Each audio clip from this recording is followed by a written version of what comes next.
Chairman मंगो P town हाजी नवाज बरोई ने आज भी अपने दफ्तर में मामूल का वक्त जो है गुजारा और मसरूफ़ तरीन गुजारा। वजह ये थी कि मुख्तलिफ वफूद के आने का सिलसिला जारी रहा, जिसमें इलाकाई मुअज़्ज़िज़ीन के साथ साथ मुख्तलिफ यूनियन काउंसिल के, उसके साथ साथ Karachi water and sewerage corporation के अफसरान और फिर दीगर उलमा और दीगर मज़ाहिब से ताल्लुक़ रखने वाले लोगों ने भी आज हाजी नवाज बरोई से मुलाकात की। इस मौके पर हाजी नवाज बरोई को मंगो पी टाउन की हालत बदलने पर ज़बरदस्त खराज तहसीन पेश किया गया। चेयरमैन मंगो पी टाउन हाजी नवाज बरोई ने कहा कि मैं सिर्फ़ और सिर्फ जो मुझ पर एतमाद किया गया था पाकिस्तान पीपल्स पार्टी के चेयरमैन बिलावल भुट्टो सरदारी के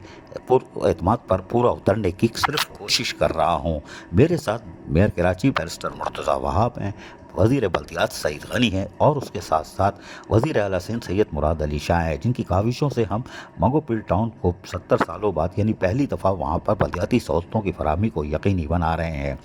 चेयरमैन बिलावल भुट्टो सरदारी का मैं दिल की गहराइयों से शुक्रिया अदा करता हूँ, जिनकी बदौलत बड़े प्रोग्राम आ रहे हैं, यानी मेगा प्रोजेक्ट भी आएंगे, लेकिन वो अभी शाहराह बैतुल मदीनातुल हिकमत है या तीसरी शाहराह मंगो पीर है, उस तरफ वो तवज्जो दिए हुए हैं। हाजी नवाज बरोई ने कहा कि पाकिस्तान पीपल्स पार्टी का जो विजन है कि लोगों को बल्दियाती सहूलतें उनकी दहलीज पे पहुँचाई जाए, उसके पर हम काम कर रहे हैं और यकीनी तौर पर आप लोग तब्दीली महसूस कर रहे होंगे। सफाई सुथराई तो हमारा मामूल का काम है और इसको Sindh solid waste management board के ज़रिए हम मामूल से ज़्यादा कोशिश करते हैं कि इलाके को साफ़ सुथरा और बेहतर सफरी सहूलतों की बरामदी में शाहराहों की सफाई पर तवज्जो मरकूज़ है। गली महलों में जहाँ कभी नाम और निशान नहीं था, वहाँ सीवरेज की लाइनें और पानी की लाइनें डलने के साथ साथ एक तारीकी में डूबा हुआ मंगो पी टाउन, उसको रोशन मंगो पी टाउन में तब्दील करने के लिए के इलेक्ट्रिक के साथ भी ताउन करके यकीनी तौर पर बिजली की फराहमी को भी यकीनी बना रहे हैं। अजीज़ आरिफ, KBS बल्दियाती न्यूज़ कराची। ऐसी ही खूबसूरत वीडियोस फ्यूचर में हासिल करने के लिए रेड बटन पर क्लिक करके और बेल आइकॉन को प्रेस करके हम सबके सब्सक्राइबर बनना मत भूलिए।